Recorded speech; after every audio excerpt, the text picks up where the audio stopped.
Hey guys, today we're going to start talking about making inferences in literature.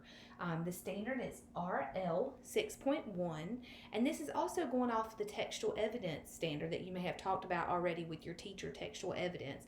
And an inference is just something that you can take that evidence, that take something from that literature and make an inference about it. But before you can understand making an inference in literature, you've got to understand what an inference is.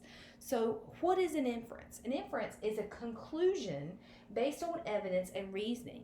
So, it's something that you draw, a conclusion, something that you come up with on your own based on that evidence. So, something you read in the text, something you pulled from the text. An inference is something that you can draw from that text based on that evidence and reasoning. Reasoning is going to be what you know from your prior knowledge. You're going to take your knowledge, you're going to take what you know about the situation or about your life experiences and be able to draw that conclusion. I like to tell my students the story about how you wake up in the morning and you open your curtains and there's a beautiful blanket of freshly fallen snow on your front lawn. And you see footprints across your front lawn. Well, you don't see a person. You don't see any coats or mittens or hats or anything, but you know that there was someone that crossed that front yard that morning because the beautiful blanket of freshly fallen snow has been disturbed by the footprints. So you see the evidence, and because of your prior knowledge of a person would cause footprints, you know that someone has crossed across your front yard. So I like to tell my students that story to get them started. I want you to think about it in terms of this graphic organizer just to get your thoughts together. You've probably been talking about textual evidence, which is going to be just things from the story, quotes from the story, things that you pull directly from that. I make my students use quotations and page numbers, as you'll see in this chart. And then you're going to use your reasoning. You're going to use that prior knowledge. You're going to say what you know about that situation to make that inference, okay? So here's an example.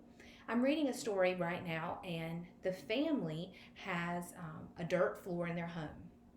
The family lives in a shack that's described as a shack where the wind blows through the house. They can have gaps in places so that the wind just blows completely through it.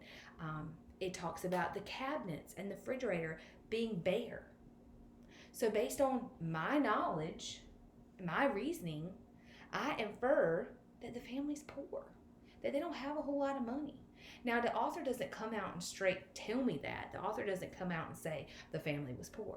But based on those evidences, based on the cabinets being bare, and based on the floor of the house being dirt, based on the walls being so thin that there's gaps and the air blows through, I can use my knowledge to infer that the family is poor. They're struggling financially. They're having a hard time right now.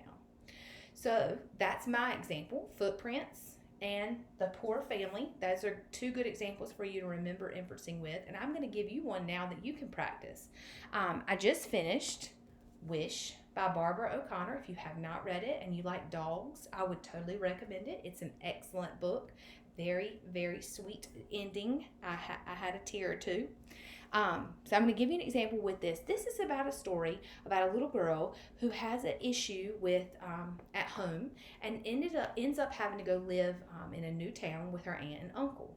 So at the beginning of the book, we're just getting to know her as a character. We're just learning her personality, and she is moved to this new town. So I pulled 3 quotes to try to help you to make a conclusion about how she feels about all this. Page 4. She said, "I'm fond of fighting."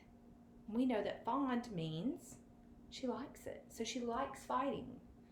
We found out that on page 6, she says she whined and argued and whined and argued. Again, is that a positive thing? Not really. On page 18, she said, "He ought to punch their lights right out. That's what I'd do." Again, we're going back to the violence. We're going back to the negativity. So take a minute, pause the video, and tell me what your reasoning and prior knowledge know about somebody that would say these things. Somebody that you might have experienced that is fond of fighting. How do they feel? What's going on in them emotionally for them to say they're fond of fighting, they would punch their lights out, they whine and argue? Pause the video and take a moment. Okay, if you come back, now you should be able to tell me what we can use our prior knowledge here. What can we say about Charlie? Her name is Charlie in Wish. And if you said she likes to fight, most likely that means she is mad and unhappy. You are correct. Based on our prior knowledge, based on everything that we know about someone that's mad or unhappy, and based on we know that she's just had this change to have to go live with her aunt and uncle, we can conclude, pause for a moment and then come back, check yourself, and you can see Charlie's not happy about having to move to Colby, North Carolina. She is not happy. She does not want to be there at the beginning of the book. And based on these evidences, we can infer that she is not happy.